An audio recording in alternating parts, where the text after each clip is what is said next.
Candace Owens is not backing down on Turning Point USA. She has had a lot to say about the operations of Turning Point USA, some things that happened in the past, but also what's happening currently today now that Erica Kirk has taken over the leadership reins of that particular organization.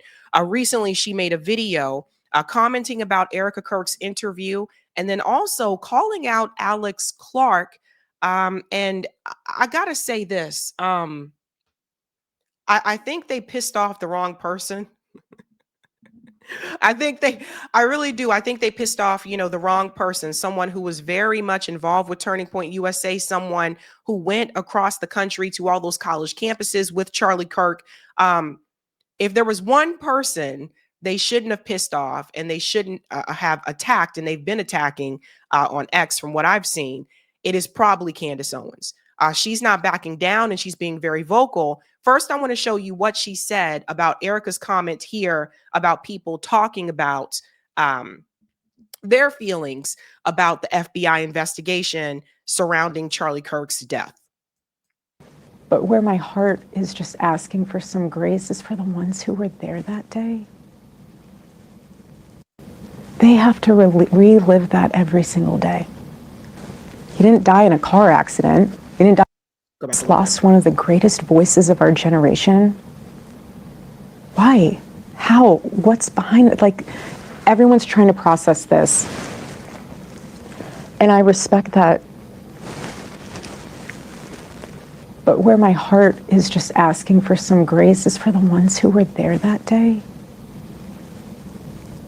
They have to relive that every single day. He didn't die in a car accident. He didn't die from cancer. He was assassinated. And the difference between this and previous assassinations in this country is there was no social media. There was no AI. I can't tell you how many fake images are out there of all of this. And again, my only request is that just please pray and consider and think about whatever you put online, because it's going to impact his kids in the future. I don't want my kids to go on the internet one day when they're older and see things that it's just, we're all trying to process this in their own way, and I appreciate that. But just some grace would be nice. Now, I told you guys in the video that I uploaded yesterday that people took that statement from Erica Kirk and they directed that towards Candace Owens online. They were saying, Candace, stop it with talking about Charlie Kirk's death. Stop looking into this. Stop talking about it, etc. So did she stop talking about it? Absolutely not. Let's go on. So I think it's a gracious answer, and I think it's a gracious request to, assert first and foremost that people are doing this because they care and they care about Charlie. And also this was a traumatic event that the entire world experienced. And also the reason why the internet is investigating is because the feds aren't. And not only are they not investigating, they're telling some pretty obvious lies, right? Number one being that he was shot by a 30-06 and stopped the bullet, when in a normal circumstance, it would have decapitated him. Like a 30-06 will decapitate someone. And because they've been so ridiculous and then gaslighting us by being like, you're dishonoring Charlie's legacy, people are digging their feet in the ground because it's just disrupts us spiritually to watch something like that and then be told like nothing to see here. Now, here's what I will say about her request to consider the people that were there that day. The people that were there that day experienced a trauma because they watched Charlie Kirk die, or maybe they didn't see him die, maybe watched him get shot, heard the shot, who knows what the exact specs are. This is where it's going to be really hard for Erica to be a CEO and to be somebody who is a widow at the same time, right? Because the messaging that is coming out of Turning Point USA, so this is Erica in her CEO and her chairman capacity, has just been unacceptable, right? It can't be both. It can't be, okay, everybody, we're going to keep going. And, Mikey's going to take over for Charlie at his Liberty event that he has, which is going to be sold out. And Turning Point USA people who are directors of faith are going to be telling you, like, Mikey's got what it takes. Here's what, blah, blah, blah. And then Mikey's going to tell stories about that day, go on his show multiple times. Andrew's going to talk about it. Everyone's going to talk about it. And they don't want to talk about the stuff that we care about. Like, this is what it means to have a podcast, right? You can't want fame only on your command. This is kind of the Meghan Markle thing, right? That we talk about. And I'm quoting this to Mikey McCoy. It's like everybody wants to be famous until you're famous. The other thing, one thing that I do want to add, the connection, the personal connection, right? So it's like when you're the CEO of a company or a business organization, et cetera, like you are in charge of that business. You're in charge of that organization. And if you are personally connected to something that involves that organization, that is going to have an impact on you, right? So Erica was Charlie Kirk's wife. And you know what she said there, right? Like she wants people to have some grace. I feel like the message that I got is that she kind of wants people, not to continue really talking about this, and she said she trusted that the team that was around her. She said she had insulated herself. Remember, we discussed this the other day. And the thing is this, when topics come up that personally involve you as the CEO, if it's something that you don't want discussed, but it still impacts the organization, well, then you kind of have this this upper hand to say, no, we're not going to get into that. And this is where business can overlap with your personal life. And this is where it gets tricky, right? Like I get it. It makes sense that they would make her the CEO because she is, she was his wife. But if you're telling people, people are going to ask those questions. People are still going to ask, like, do you believe like what the FBI is saying about Charlie Kirk's death? Do you believe this? And what do you think about this guy? People are going to ask those questions because Charlie Kirk was basically the major voice of Turning Point USA. So now you're in a tricky situation because you're the CEO of that business and you want things to function a certain way.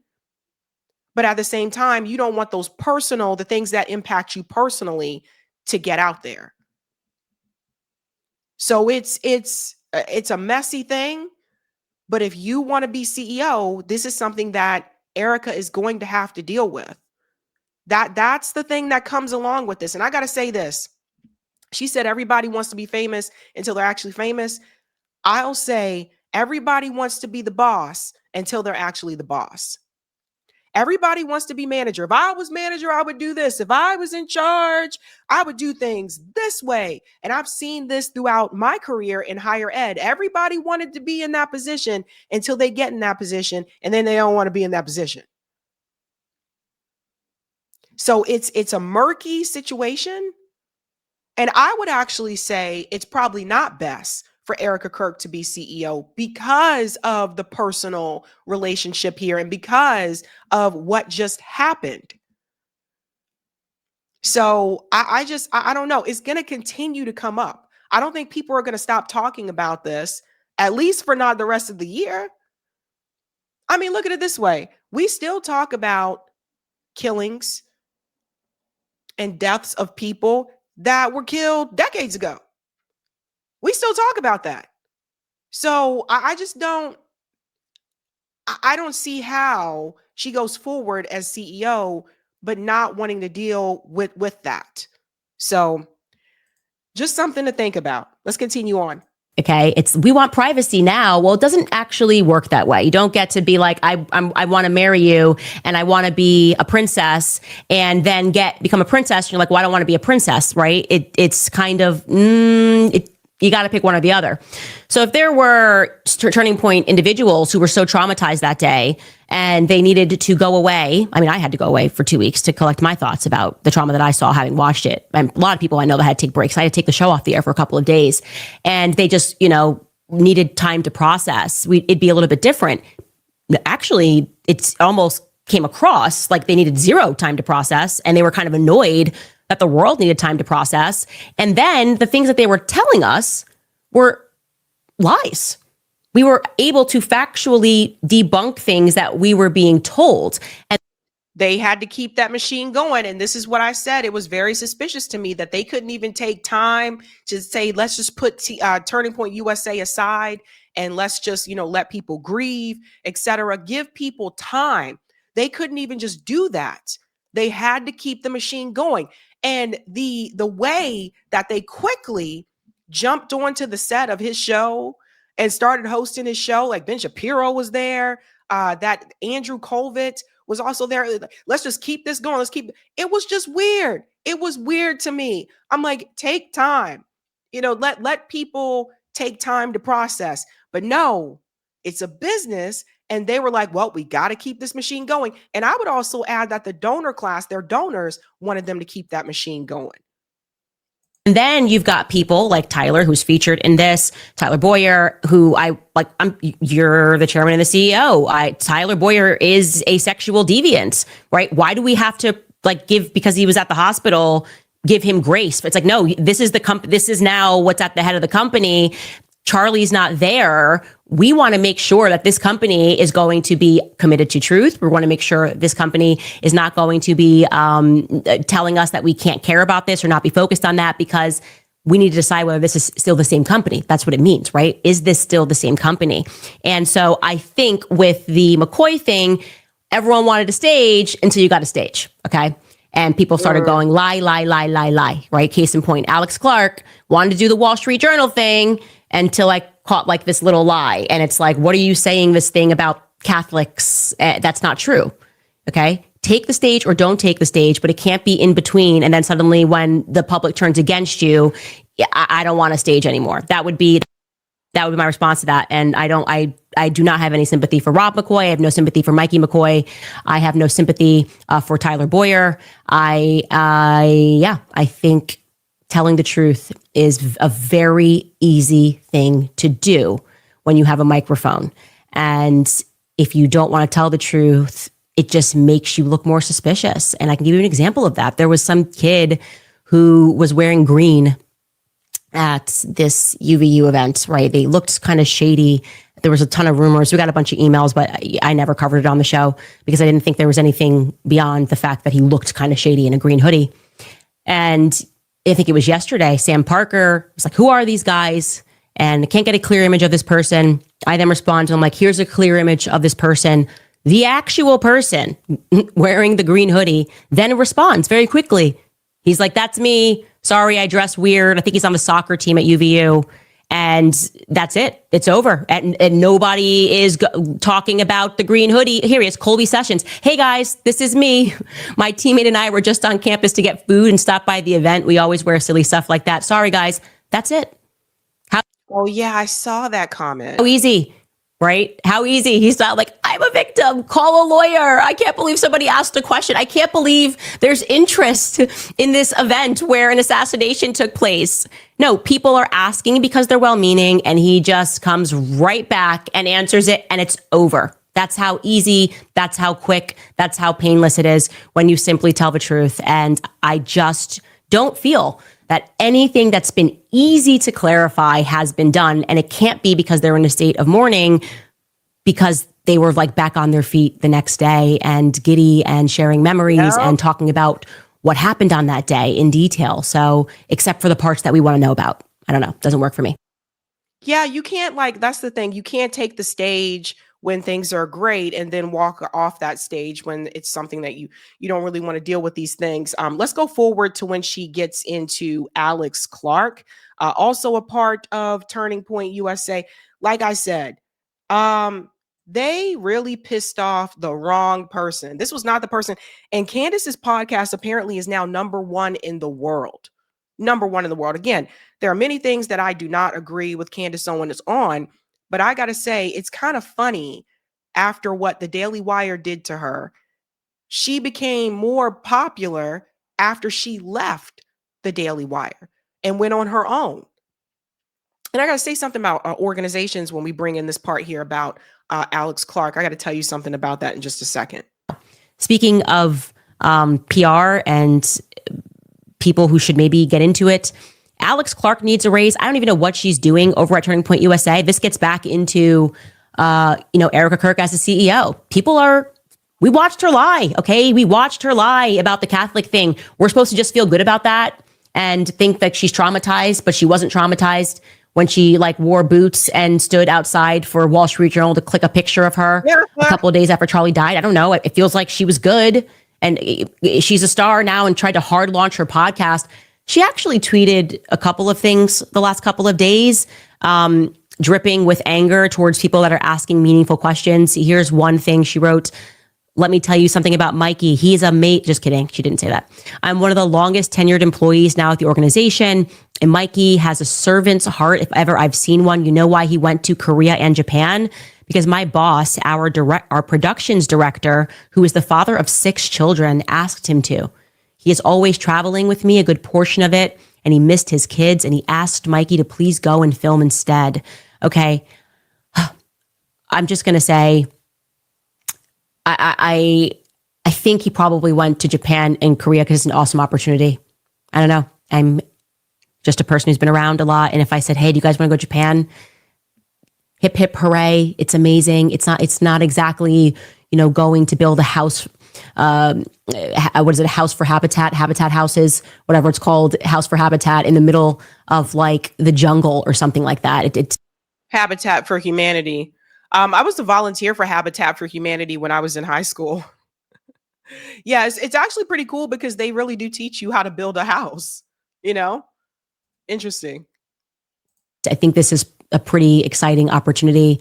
And so I don't understand why we just can't get basic answers about Mikey McCoy that would allow us to just move on from how we are feeling about his behavior following things and the things that were said about him following things, which make us feel like they were priming him to take over for Charlie.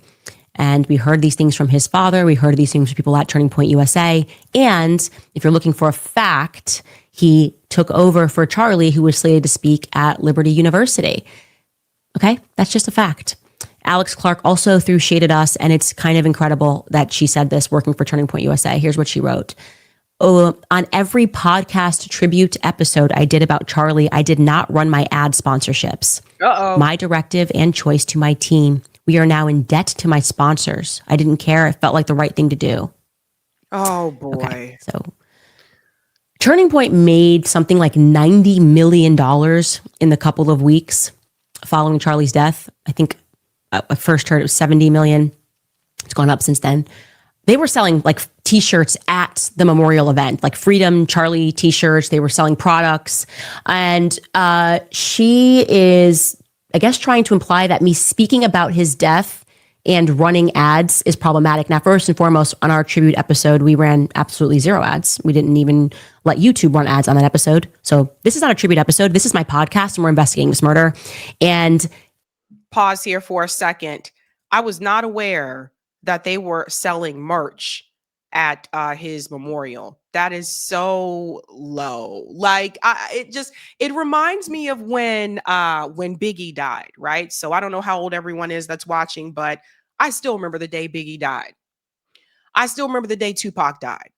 And it reminded of me, like, after Biggie died, it was weird to me how like Diddy was like, oh, I'm going to make this tribute, song to my friend, to Biggie, my buddy, my homie. And, we found out more things about that relationship later on down the road.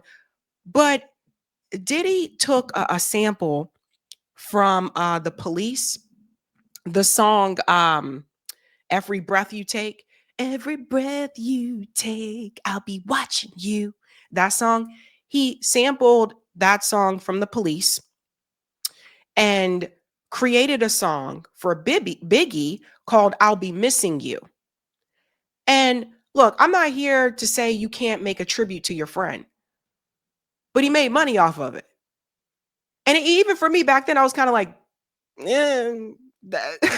that's kind of weird. Like, it's like, I felt like he was profiting. He found a way to profit off of Biggie's death.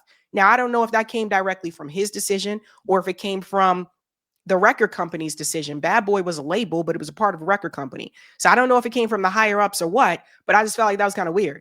Like, why are you making money?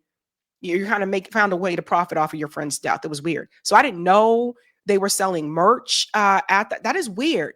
If anything, why not just give that away? Why not just give those t-shirts and stuff away to the people who are attending for free? Why are you selling it? That is profiting off of someone's death. These organizations, man. Let's go on. Every person who is doing podcasts, whether it's Ali speaking about his Catholic journey, Lila speaking about what happens, whether they're whatever context they're putting it into, whether it's PBD and his team, which spoke a lot about Charlie Kirk after he died. Why are you looking at me as being the person who's reading my ads? What are you pretending you made some huge sacrifice because for a couple of episodes you didn't run ads? This is what I mean. There's just so much inauthenticity coming out of this company right now. I'm such a good person. Look at me. Like, I didn't read ads on 2 of my episodes, but I did do this Wall Street Journal thing and try to hard launch my podcast a couple of days after he died. But look at me. I declined to do. What was the total amount that you postponed, by the way? Because you didn't decline it. You postponed having to read ads and said that you made them up later. It's just there's something that really bothers me about this. Let me say something here really quick about organizations. It's really interesting because for Candace, like being a part of Turning Point USA, also at one point she was a part of PragerU and all that type of thing. It's like when you kind of start out like under an organization, under an umbrella, you have a whole support team around you, right? Like you kind of have like your own little a second family, your own community.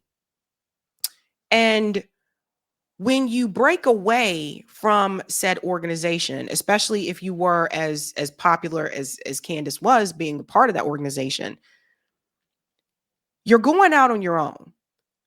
2 things usually happen, 1 or 2 things.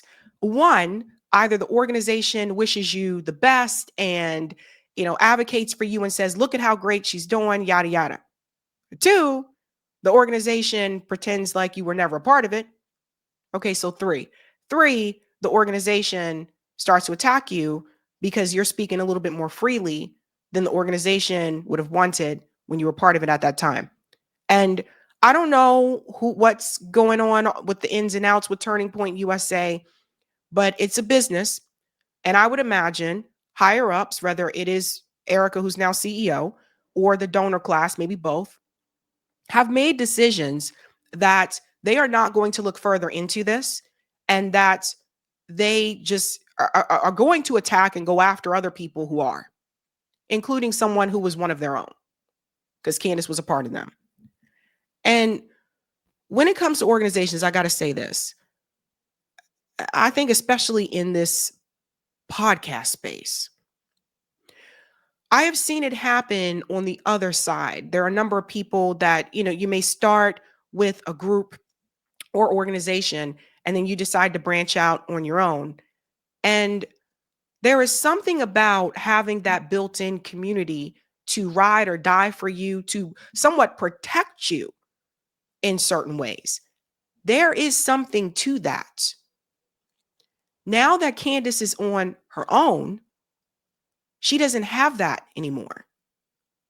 In the past, the attacks were coming from people that were not a part of Turning Point USA. Obviously, they weren't going to attack their own publicly anyway, at least.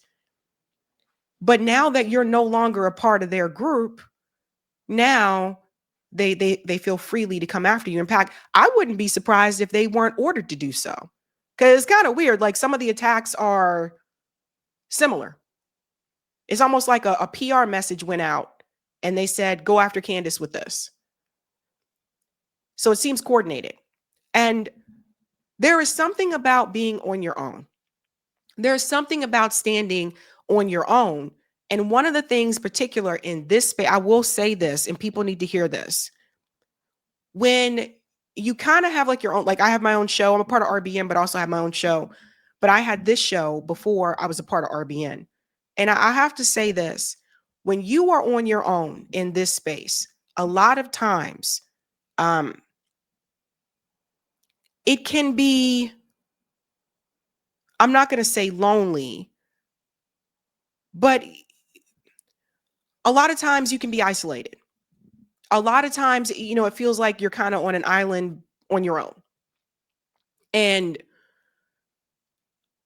you don't have that built-in community that like she once had. She has that maybe with her viewers, but she doesn't have Turning Point to come in and defend and protect, and she doesn't have that anymore. And there's something about that.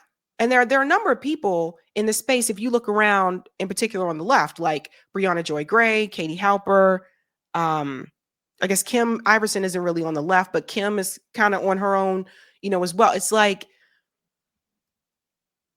you just don't have that. You don't have that community. And because you don't have that, it can make you more vulnerable to attacks. And that is what you're seeing happening right now with Candace. She is more vulnerable to those attacks now. And now she's not getting before she was getting attacks from people, obviously outside of the organization, people with a different political ideology, whether they were liberal, Democrats, etc. You get the point. But now those attacks are also coming from people that she is aligned with, I guess not as much anymore politically, but somewhat aligned with politically, were part of the same political party. Now she's getting it from them too. And that's a double whammy. And I think that it's easier to be more bold and to be more outspoken when you have that built-in community.